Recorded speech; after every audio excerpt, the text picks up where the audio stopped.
తప్పితే పైన కలియుగ దైవం దేవుడు శిక్షిస్తాడు. కాబట్టి ఏలేశ్వరం మండలం తిరుమాలి గ్రామంలోని ఉపాధి హామీ శ్రామికులకు మజ్జిగ ప్యాకెట్లను పంపిణీ చేశారు.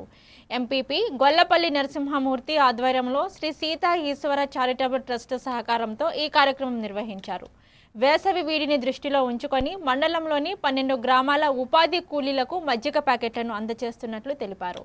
ఈ కార్యక్రమంలోని ఎంపీటీసీ సభ్యులు, ప్రజాప్రతినిధులు, ఎన్ఆర్ఈజీఎస్ సిబ్బంది మరియు ఉపాధి శ్రామికులు పాల్గొన్నారు.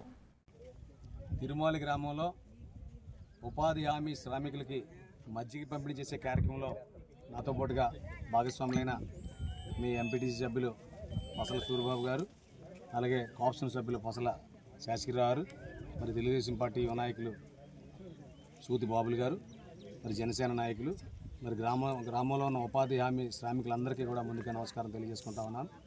మరి గత నెల రోజులుగా ఏలేశ్వరం మండల ప్రజా పరిషత్ పరిధిలో ఉన్న 12 గ్రామాల్లో కూడా వేసవి దాహార్తిని తీర్చాలి, ఈ కష్టపడుతున్న ఉపాధి హామీ శ్రామికులందరికీ కూడా చేదోడుగా ఉండాలి, నా వంతు సాయం చేయాలని చెప్పి అందరికీ కూడా మజ్జిగ పంపిణీ కార్యక్రమం చేపట్టడం జరిగింది.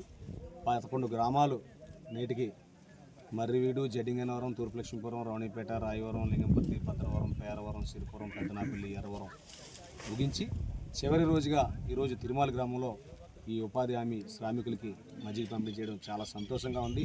ఈ కార్యక్రమాన్ని మరి రాజకీయాలకు అతీతంగా సీతా ఈశ్వరి చారిటబుల్ ట్రస్ట్ తరఫు మీద సుమారు 8,000 మంది శ్రామికులకి మజ్జిగ పంపిణీ చేసినందుకు చాలా గర్వంగా ఉంది, చాలా ఆనందపడుతున్నామని చెప్పి చెప్పడానికి సంతోషిస్తూ ఉన్నాను. మరి మండు టెండలో మీరు పడే కష్టానికి కనీసం ఒక దాహం తీర్చాలనే ఆలోచనతోనే ఈ కార్యక్రమం చేపట్టాం. మరి వచ్చే సంవత్సరం మళ్ళీ ఇదే వేసవిలో మరీ వినూత్నంగా ఈ ట్రస్ట్ తరఫున ఇంకా మంచి కార్యక్రమాలు మీ శ్రామికులందరికీ కూడా చేస్తానని చెప్పి తెలియజేయడానికి సంతోషిస్తా ఉన్నాను.